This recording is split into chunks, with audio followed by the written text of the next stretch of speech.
Neal McCready covers Ole Miss for rebelgrove.com. That's rebelgrove.com. You can follow Neal on Twitter at Neal McCready, M-C, capital C, Ready. Neal, hope I got your last name right. Thanks for joining us. How are you? I'm good. We're almost halfway through 2020. We all deserve a medal for that. We were talking about it earlier, Neal. This ain't no half marathon this year, baby. This is a marathon. No. In fact, I said it was a marathon that we thought we were running a half marathon, and they said you're running a full triathlon. That's 2020 for us in a nutshell. Well, as someone who has run some marathons, I can tell you that getting to the halfway mark there is some psychological benefit from it. Although on the flip side, you go, "Oh my God, I have 13 more miles." So, did you become curious? Did you become a little hallucinated? I have a couple friends who have run marathons. And one of them told a story around the New York Marathon, and he was in Brooklyn, and he just kind of became euphoric. And he's like, why am I in Brooklyn? I hate Brooklyn. And just the things running through his mind at around mile 18. Did you ever get to any part of that where you just got a little cuckoo upstairs from the run? Oh, yeah. Yeah, absolutely. Almost every time. There's something around, for me, it was around 16, 17 miles. I always kind of get kind of weird. Just kind of, it's frankly, it's kind of a peaceful place if you can ignore, like, you know, the physical toll that's on you. When you get to that place, you're just sort of just going. You kind of have a little Forrest Gump moment, I think, where you're just running, and you kind of solve a lot of your own problems in your head in those few minutes. The weird thing is when it's over, about a couple hours later, you can't remember what exactly it was you solved. But in that moment, you're at a really clear mental space. It's kind of interesting.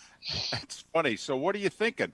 I'm trying to remember what I was thinking between mile marker 16 and 18. I really solved a lot of the world's problems then. And now yeah, I did. Everything is very clear.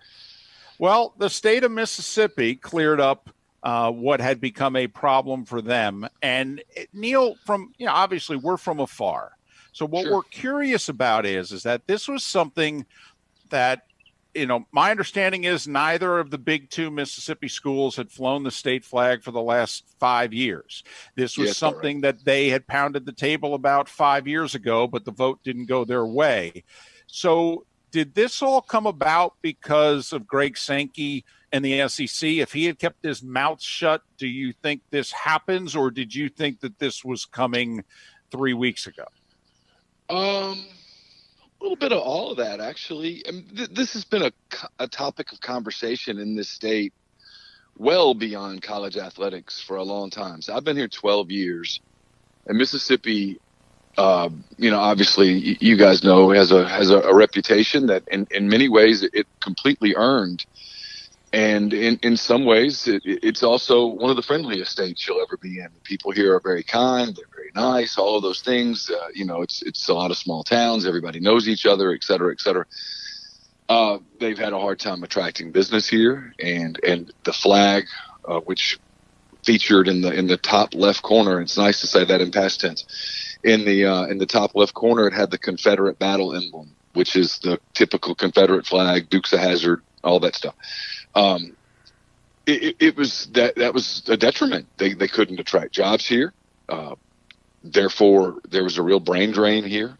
A lot of the best and brightest from Mississippi would leave and never come back. And so it's been a topic, certainly.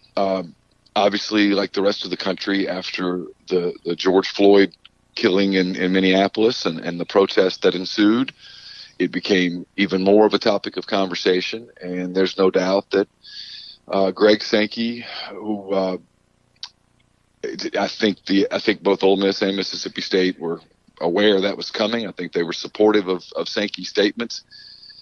That pushed it pretty hard. And then the NCAA coming out like a day later or a couple of days later with the edict that there would be no championships held in the state, which means that, for Ole Miss and Mississippi State, there'd be no baseball regionals, there'd be no softball regionals, there'd be no soccer championships, there'd be no track and field SEC or NCAA championship events, that kind of thing. And it just became one of those deals where it had to happen. And the majority of the people in the state want it to happen, but there were, corners, I guess, and certainly people in the legislature who wanted to fight it. And we live in a republic, and there was a debate over the past couple of weeks at the state capitol, and change happened, and it happened peacefully. And Mississippi takes a lot of hell, and like I said, it deserves a lot of it. But in this case, I hope that people around the country look at what Mississippi did and praise them, because they did it pretty quickly, and they did it in an orderly fashion, and they let all the sides have their moment at the table to speak their mind, and then they put it up to a vote. And today, I suspect the governor of Mississippi will sign the bill into law, and that flag will come down forever. What's next? And I say that because they're the Ole Miss Rebels, and there are a lot of folks that have wondered about that for a while. Is that the next thing that happens? If you told me Rebels went away, I'd buy it. There will be obviously plenty who fight it, because there are plenty of people who go to an Ole Miss game who have been, Ole Miss people for generations, and the word Rebels to them doesn't have a negative connotation. It's something they think about their dad and their mom and their grandmother and their grandfather and their uncles and aunts and all of that stuff. And they think about days that they spent, in Oxford with family and friends. If you told me that went away, I'd buy it. If you told me that people pushed for Ole Miss, I suspect the pushback from the university's alumni and then from the university itself, I think it would be pretty strong. Ole Miss has invested a lot of money in marketing itself as Ole Miss, and unlike Rebels, which, guys, there's no spinning where Rebels came from. There is a debate about where Ole Miss came from. I know there's the one connotation that comes from the plantation owner's wife was the Ole Miss. People also called the river the Ole Miss. There was a train route from Memphis to New Orleans that stopped in Oxford that was called the Ole Miss. There are different connotations there, and Ole Miss has marketed Ole Miss pretty heavily for decades now. I don't know that they would give that up without one hell of a fight. Neal McCready covers Ole Miss for rebelgrove.com. rebelgrove.com. You can follow Neal on Twitter at Neal McCready, M-C, R-E-A-D-Y. Leach, Kiffin, the basketball coaches, did they make the case at all at the state capitol that this had hurt them from a recruiting standpoint? There was a high-profile transfer a couple months ago in which one of the Mississippi State players said in part that, I'm leaving because, the flag bothers me. Now, it obviously didn't bother him enough to not go there in the first place, but I'm just wondering from a sports standpoint, do the coaches think that this is actually going to help them? It will create a better atmosphere for the black athlete to feel as if they're more welcome. Sure. Absolutely. It's the removal of an obstacle. Look, it's still going to be hard to beat Alabama and Florida and Georgia and Tennessee and LSU and programs like that at Ole Miss or Mississippi State, but this will remove one of the obstacles that made it more difficult. So yeah, it's going to help. Sure. And I think at both of those schools, but I'll speak to Ole Miss because I cover it. They have to spend a lot of energy just getting a kid to visit sometimes from out of state because of the image that the reputation that the state has, that the university has, especially with, older African-American people. And now that's one less thing they'll have to address. And, I think a lot of times they've found when they can get kids to campus that their odds of landing their signature and getting them to come play for them and go to school here is much higher. So you got to get them here first on a visit. And this will help alleviate some of those concerns, I think. Now, look, is it going to turn Ole Miss, Mississippi State into national powers overnight? Of course not. But yeah, I think it makes it easier, and I do think it shows that the state is progressing in ways that before recently it really didn't get credit for. And again, after yesterday, there's still a long way to go. There's a lot to get done. There's a lot of things that have to happen for for us to get to where we should want to get as a society. But yesterday was certainly a good step. Football-wise, what does Lane bring to this program that maybe Ole Miss has never had before? If we weren't living in a COVID world where everything had shut down, I'd be able to answer that question a lot better. The truthful answer is I don't know yet. I think what he does bring is a lot of cachet. He brings a swagger, I think, to the program that probably it's never really had. Here you have this young guy that attracts a lot of national attention, that is a hell of an offensive football coach, that has a kind of a Twitter persona that I think kids like and that makes him attractive to media. I think in an ideal world, he would have been able to have spring, and he would have been able to be recruiting right now, and they would have kids on campus this week and throughout the last month, and they would have had a real head start and jump starting the program from a recruiting standpoint. He's not had that. That's not his fault.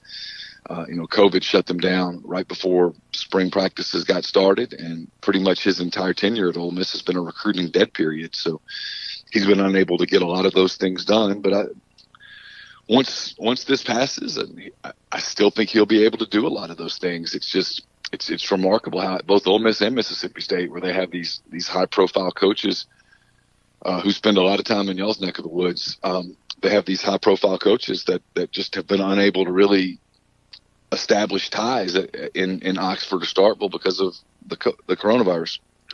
I know we're all wondering just how many Zoom meetings has Mike Leach had from Key West, where he loves to spend a lot of time. Neal, very quickly. Boca, yeah. Did Archie and or Eli get involved in this debate, or did they stay silent? I'm trying to think. I think Eli was here. Pretty much throughout the pandemic, he and his wife and their children. It seems like Eli had some comments about it. I don't recall hearing Archie, but Archie's here so much, guys, that seeing Archie Manning's not exactly newsworthy. I mean, you're like, yeah, there's Archie. I mean, you see him a lot. But no, I don't know that they came out with any okay, strong vocal commentary. But both of them are, especially Archie, is a guy who is a Mississippian. He grew up in Mississippi and Drew. Right. I don't think there's any doubt that Archie wanted the flag to change. Okay, just curious. Neal, thanks. And Eli's just kind of, Eli when he's here is just pretty anonymous. I mean, he's pretty low profile. I think they're moving to New Jersey, back up to New Jersey so the kids can go to school, I think, sometime in the next couple of weeks. But I know he was here in the last couple of weeks because they announced they were retiring his jersey and all that stuff. And he was in Oxford at the time. So, but I just don't know that he's never been the type to really inject himself into a lot of those kind of things. And neither's Archie. And that's why I wondered if they had, because yes, they certainly stay away from controversy as much as possible. Neal, thanks for agreeing to do this, particularly since this is an hour earlier for you. Safe travels, all the best. Hopefully we can talk again. That'd be great. Thanks for having me. Neal McCready covers Ole Miss for rebelgrove.com. Rebelgrove.com. Follow Neal on Twitter at Neal McCready. Big M, little C, big C, Ready, Ready. Miller and Moulton. That's why I asked Mark, because, they're the two most famous alums. If either one of them had come out and said something, then, they get very little blowback. People will fall in line behind whatever those two say at the University of Mississippi. But I hadn't heard them say anything about this. So I just wondered whether or not they had chimed in and helped influence people or not. But the votes over the weekend were overwhelming in the Mississippi State Legislature. The House agreed to make the change to the state flag 91-23, and the Senate voted 37-14 to take away the one section of the flag which is still, the old Confederacy. And they were the last state flag to have any remnants of it. Both universities, which I think a lot of people didn't know, had not flown the state flag for the last 5 years, and that the universities had been pushing for this change for a long time. But the people weren't willing to go along with them. Now they are. Times they are a changing. Yes, they are. And it is interesting that what he said, it's like, hey, it's hard to know what Lane's going to do because there's no I mean, both Lane and Leach and a few other guys out there, their first teams, their first springs, they got nothing. In that conference, too. I mean, think about how valuable, Arkansas made a change this year. I mean, just think, you're in the SEC West and the lower part of that division, and you're having this kind of offseason. Far from ideal.